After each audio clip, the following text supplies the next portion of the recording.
Have you ever lost someone you loved? Someone so important that, in your darkest moment, you felt like you'd do absolutely anything to get them back? That's what today's story is about. A man who turned his grief into something powerful, enough to move the king of the underworld himself. But as we all know, this story doesn't end well. Orpheus made it all the way to the edge of salvation, and then he looked back. So why did he do it? Was it just a simple mistake? Or is there something deeper going on, something psychological, something almost inevitable, buried inside that one fatal moment? Let's take a closer look. First, who exactly was Orpheus? He was a legendary poet and musician from Thrace. His father was Apollo, the god of the sun and music. His mother was Calliope, the muse of epic poetry. From the very beginning, he was something more than human. Apollo gave him a lyre, and with it, Orpheus could do things that defied reason. Rocks would move out of his path. Trees would uproot themselves and follow him. Wild animals would lay down at his feet, calm and still, as if the world itself was listening. His music didn't just entertain, it changed the order of things. And then he fell in love. Her name was Eurydice, a nymph. They were, by all accounts, a perfect match. But tragedy doesn't give warnings.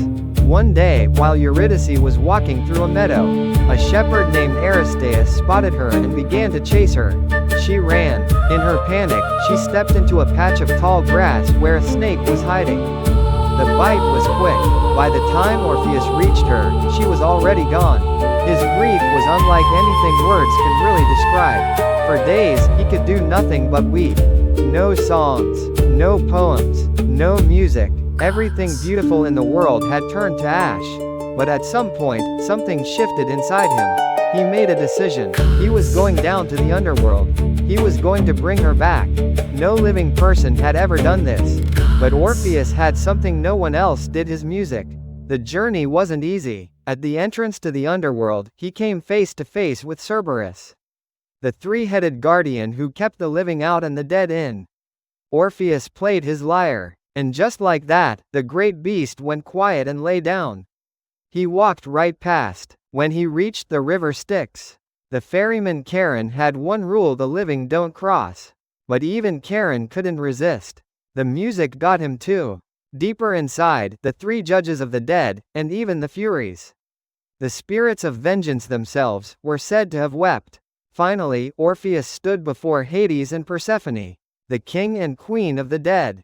He played the most beautiful music he had ever made, and he begged them to give Eurydice back. In that moment, everything in the underworld stopped. Tantalus forgot his endless hunger. Sisyphus sat down on his boulder and rested. The Danaids put down their leaking jars. The whole realm fell silent. Even gods, it turns out, can be moved to tears. Hades nodded. There was one condition. On the way back to the surface, Orpheus could not look back. Not once. He had to trust that Eurydice was following him, all the way to the end.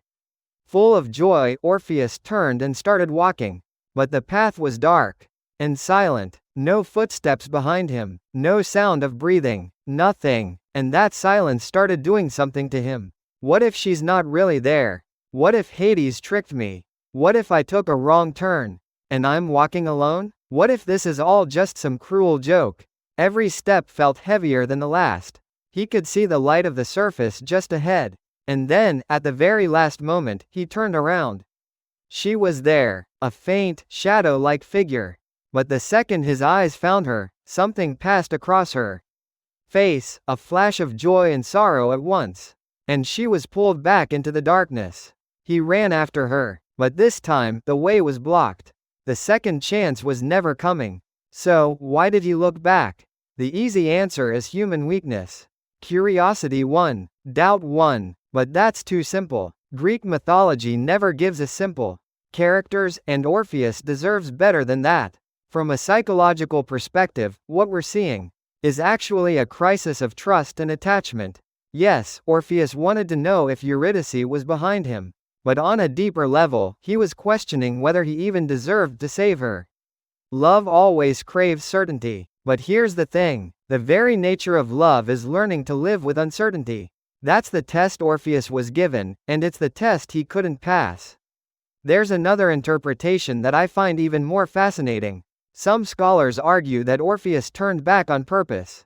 Think about it. Even if Eurydice had made it back to the surface, she wouldn't have been the same. She would have carried the shadow of the underworld with her for the rest of her life, half present, half gone. Orpheus was a man obsessed with perfection, with beauty in its purest form. Maybe he couldn't face a love that was broken, even slightly. So instead, he chose the tragedy.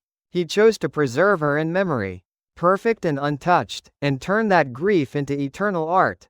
And that's exactly why this story has lasted thousands of years. Because at some point, in some way, we've all been Orpheus. We've all doubted someone we loved at the worst possible moment. We've all looked back when we should have kept walking. The failure isn't the point. What matters is that we don't let it take away our will to love again. Orpheus lost Eurydice, but his song never died.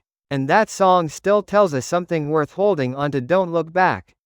Keep moving. Trust is what carries you through.